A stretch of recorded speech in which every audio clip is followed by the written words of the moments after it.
Adopt a Doc initially matched between one volunteer and one medical staff member. That volunteer inquired, what are your needs? What do you need help with? And they would offer babysitting services and home-cooked meals and taking groceries to their homes. And also even we had some volunteers who offered their own personal parking spaces in Tel Aviv and in urban cities, so that doctor would come back home from a long shift and would have to circle around the neighborhood to look for parking. And eventually we had 1,200 doctors who had volunteers that would take care of all their personal needs. So one particular story we had was that we started to hear all sorts of doctors say that they have like pressure from their ears from the masks. So we said, okay, we have like thousands of volunteers. Let's just start to manufacture it by the volunteers. And eventually we had thousands of face mask adopters. We had grandmas who would knit adapters.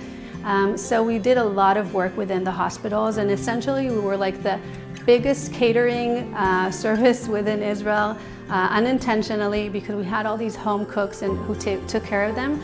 And I think that eventually the doctors understood this kind of pass it forward system in which they're happy, their tummies are happy, you know, they have face masks on them, their kids are taken care of, and now they can really perform what they're here to do and act as professional as possible. So I think that that was kind of the aha moment for them, understanding that, you know, this is an extreme situation. This is the first time, you know, in Israel that we're encountering this, and maybe they can lean on, you know, people who would like to offer them help. So that was very heartwarming.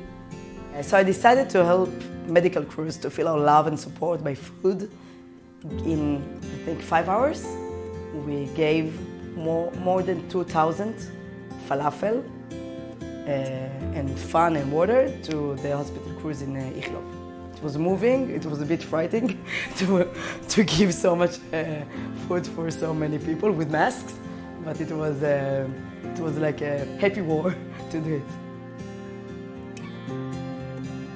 But then it got bigger and bigger because they told me we need phones and we need iPads because we need people to say goodbye from their loved ones. And after 48 hours we have like big amounts of iPads and phones from all of this company, which was really moving.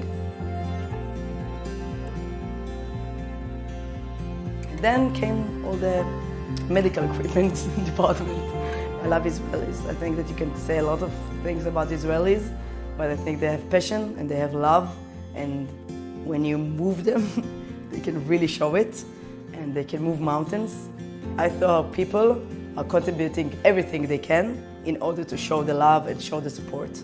I saw how people like me don't watch the news and creating good news and creating good environment and creating a good atmosphere. Instead of just sitting and frustrating, I just do.